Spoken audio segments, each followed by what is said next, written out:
கனடாவின் பங்கு என்பது கனடா ஒரு புதிய தலைமையாக உலகில் மாறிவிட்டது என்பதை காட்டுகின்ற நிகழ்வாக நேற்றைய நிகழ்வு இடம்பெற்றிருந்தது. அவருடைய நிகழ்ச்சி நிரலில் உக்ரைனுக்குரிய பயணம் இடம்பெறவில்லை. நிகழ்ச்சி நிரலில் குறிப்பிடப்படாதவாறு சென்றிருந்த பொழுதும் பிரதம விருந்தினராக உக்ரைனின் சுதந்திர தின கொண்டாட்டத்தில் கலந்து கொண்டோம். அதேவேளை அந்த சுதந்திர தின கொண்டாட்டத்தில் கலந்து கொண்ட ஒரே ஒரு உலக தலைவராகவும் அவர் இருக்கின்ற பொழுதும் அவர் ஆற்றிய உரை என்பது மிகவும் கனதியானது. கனடா எவ்வாறான நிலைப்பாட்டில் இருக்கின்றது? கனடா காத்திரமாக, அதாவது உக்ரைனின் தலைவிதியை உக்ரைனை தீர்மானிக்க வேண்டும், கனடா அதற்கான ஆதரவையும் தலைமைத்துவத்தையும் வழங்கும் போன்ற வார்த்தைகள் எல்லாம் மிகவும் வலிமையானவை. இப்பொழுது இந்த மாகாணியின் தொடர் பயணம் என்பது ஐரோப்பிய நாடுகள் பலவற்றிற்கும் இடம்பெறுகின்ற பொழுதும் அவர் அந்த புதிய ஒரு கூட்டை உருவாக்குவேன் என்று சொன்னதை உருவாக்கிவிட்டார். இந்த போருக்கு உண்மையான முடிவு வர வேண்டுமானால் அவர்கள் சாதாரணமாக நேட்டோவுடன் இணைத்து விட்டால் அது ஒரு பெரிய முடிவாக இருக்கும். ஆனால் அதன் விளைவு என்பது ஒரு பாரியதாக இருக்கும் என்றால் நேட்டோவுடன் உக்ரைன் இணைந்தால் நிச்சயமாக அது ரஷ்யாவை பொறுத்தவரையில் ஒரு பெரிய தலையீடு அமெரிக்கா தனது எல்லையில் இருப்பதாக அது கருதப்படும். எனவே போர் முடியும் என்று நம்புவோம். ஆனால் அதற்குரிய காலம் என்பது நிச்சயமாக எவ்வாறு இந்த ரஷ்யாவிற்குரிய அழுத்தங்கள் கொடுக்கப்பட போகின்றதோ அதில் தான் இருக்கின்றது என்றால் கார்னி அவர்களுடைய தனது பேச்சில் குறிப்பிட்டிருக்கின்றார், இன்னும் பல ஆயிரக்கணக்கான ரஷ்யர்களுக்கும் ரஷ்ய நிறுவனங்களுக்கும் தாங்கள் தடைகளை விதிக்கப் போவதாக.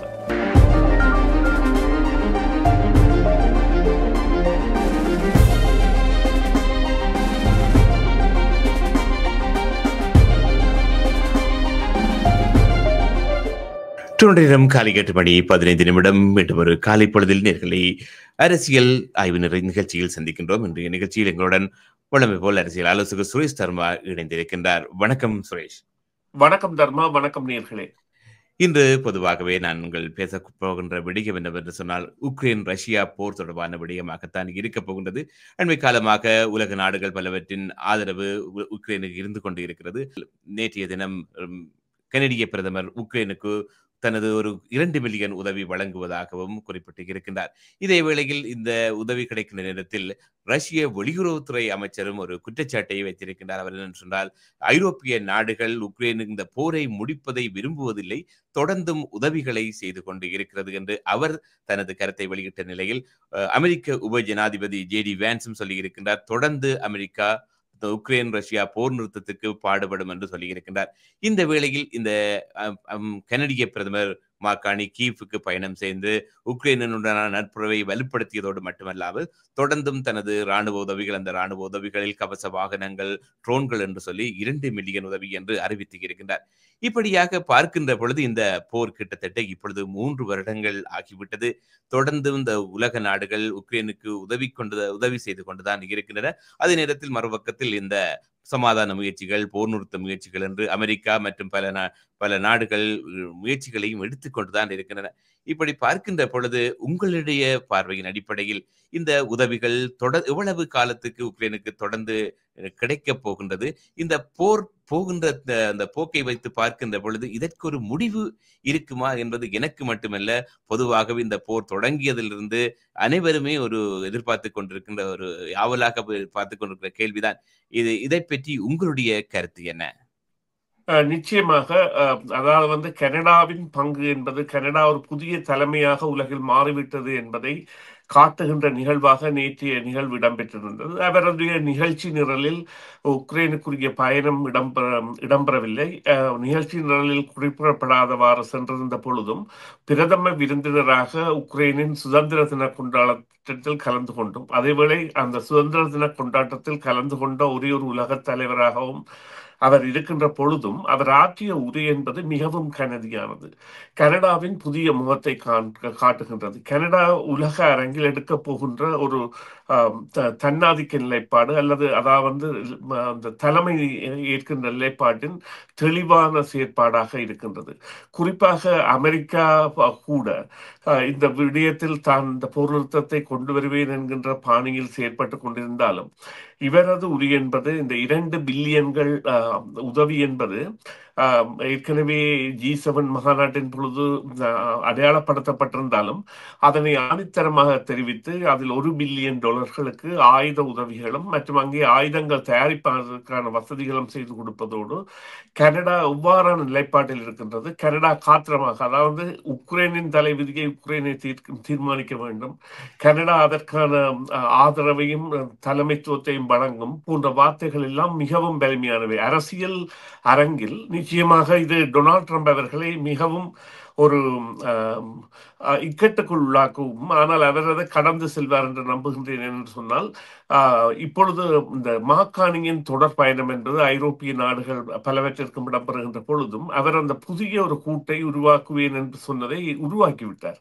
உருவாக்கியதோடு மாத்திரமல்ல, கனடாவை அதன் தலைமை தாரியாக நிறுத்துவதாகத்தான் நேற்றைய அந்த உரை என்பது இருந்திருந்தது. கனடா எவ்வாறான பங்கை வகிக்கும், எவ்வாறு எதற்காக உக்ரைனுக்கு ஆதரவளிக்கின்றது, மற்றும் கனடிய படைகள் கூட சமாதானத்திற்காக உக்ரைன் மண்ணில் வைத்திருப்பது கூட ஒரு ஆலோசனைக்குரிய விடயம் என்று, அதாவது அதை பற்றி தாங்கள் முடிவெடுப்போம் என்கின்ற நிலையிலான மிகவும் ஒரு காத்திரமான உரையாக இருந்திருந்தது. சிலரால் இந்த இவ்வாறான நடவடிக்கை என்பது உள்ளூர் பிரச்சனைகளில் இருந்து காணி தப்புகின்றார், அல்லது இந்த பொருளாதார பிரச்சனைகளை அல்லது டாரிஃப் விடயங்களில் இருந்து அவர் அவற்றிற்கு தீர்வு காணாது இவ்வாறெல்லாம் செல்கின்றார் போன்ற கருத்தியல்கள் சில வேளைகளில் விதைக்கப்படலாம்.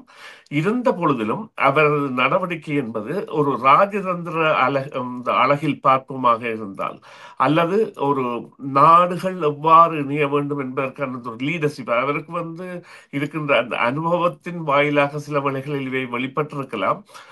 ஆனால் அதை முன்னெடுத்து செல்வதற்கான துணிவு என்பது சாதாரணமான விடயம் அல்ல.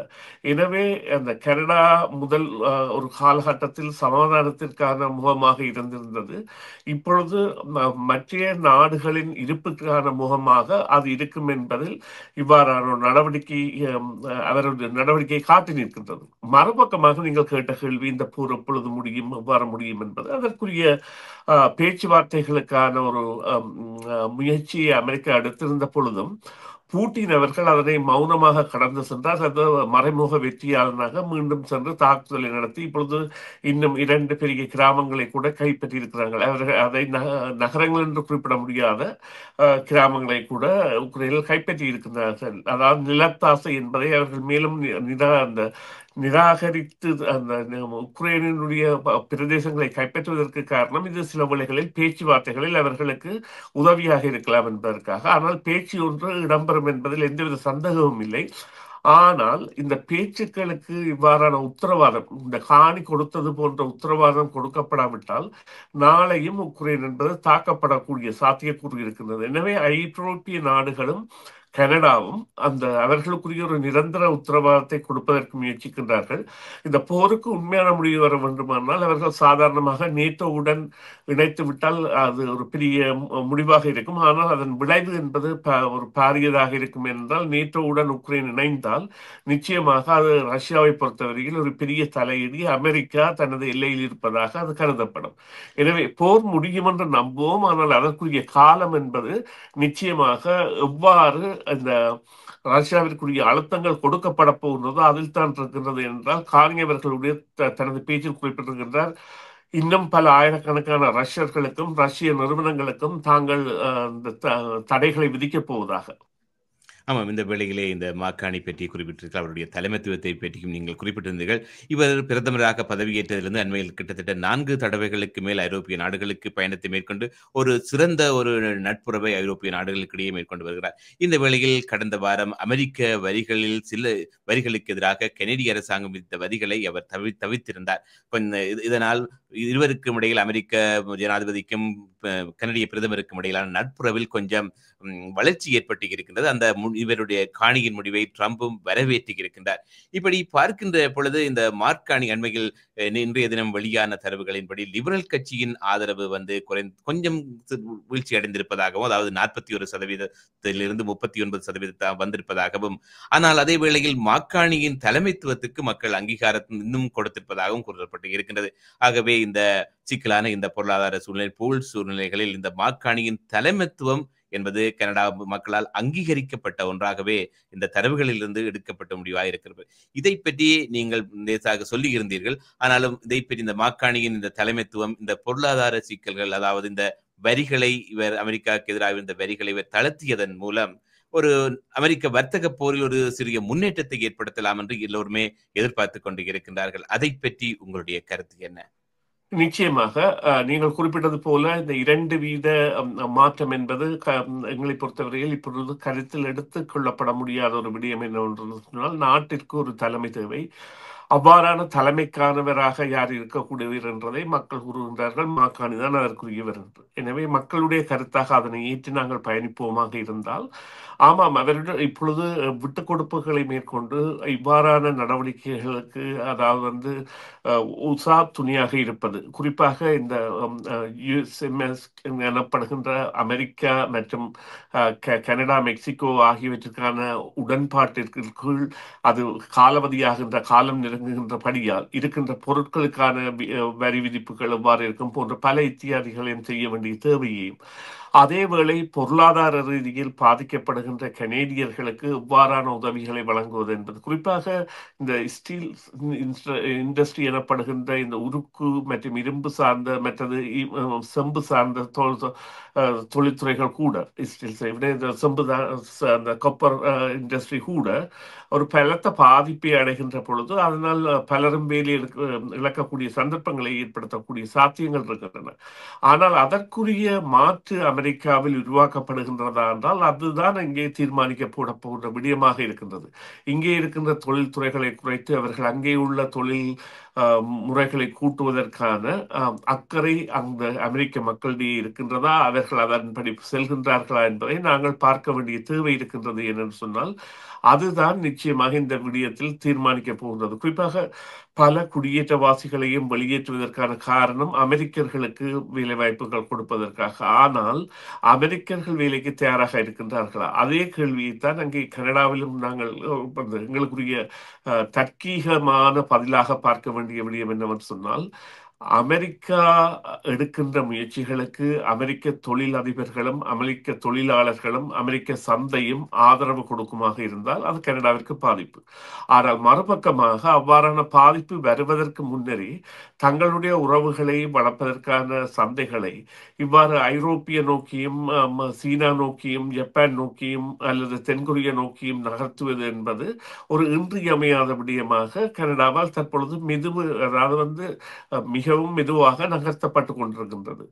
இந்த நிலையில் இந்த தலைமை என்பது நிச்சயமாக மக்களால் ஏற்கப்பட்ட தலைமையாக இருப்பதற்குரிய காரணம் அவர்களுடைய நடவடிக்கைகள், அதாவது எதிர்வாத குற்றங்களை கண்டுபிடிப்பதை விடுத்து எவ்வாறான தீர்வுகளை கொடுக்கலாம் என்பதைத்தான் இந்த மார்காணி தலைமையிலான அரசு முயன்று வருகின்றது என்பதை நாங்கள் கண்டுகொண்டிருக்கின்றோம். ஆனால் அதற்குரிய அந்த பதில்கள் சாதகத்தன்மை என்பன பெறுவதற்கான காலம் கடந்து கொண்டிருக்கின்றது அல்லது தாமதமாகி கொண்டிருப்பது என்பது உண்மையான விடயமாக இருந்தாலும், ஒரு பிரச்சனைக்கான தீர்வை காண்பதற்கான வழிமுறைகளை கையாள்பவராக அவர் காட்டப்படுகின்றார். குறிப்பாக இந்த எதிர்கட்சியினரின் தாக்குதலுக்கு பலமாக அவர் ஆட்படக்கூடிய சந்தர்ப்பங்கள் இனிவரும் காலங்களில் இல்லை ஏற்பட்டு விட்டது என்று கூறலாம். ஏனென்றால் பியர் பொலிவியர் ஒரு பாராளுமன்ற உறுப்பினராக வந்துவிட்டார். எனவே அவரது தாக்குதல் என்பது இவரது தலைமை குறித்ததாக இருக்கும். ஆனால் அவர் அதனை கண்டுகொள்வாரா, இல்லை தனது நிலையை பிரபலியப்படுத்துவதற்கு அல்லது கனடாவை பிரபலியப்படுத்துவதற்கு இவ்வாறான முயற்சிகளை தொடர்ந்து செய்வாரா என்பது. இப்பொழுது நாங்கள் சாதாரணமாக ஒரு உக்ரைனுக்கான விஜயத்தை கடந்து சென்றாலும் அங்கே கூறப்படுகின்ற செய்தி வந்து ஒரு ஆழமானது, கனடாவின் முகத்தை மாற்றக்கூடியது.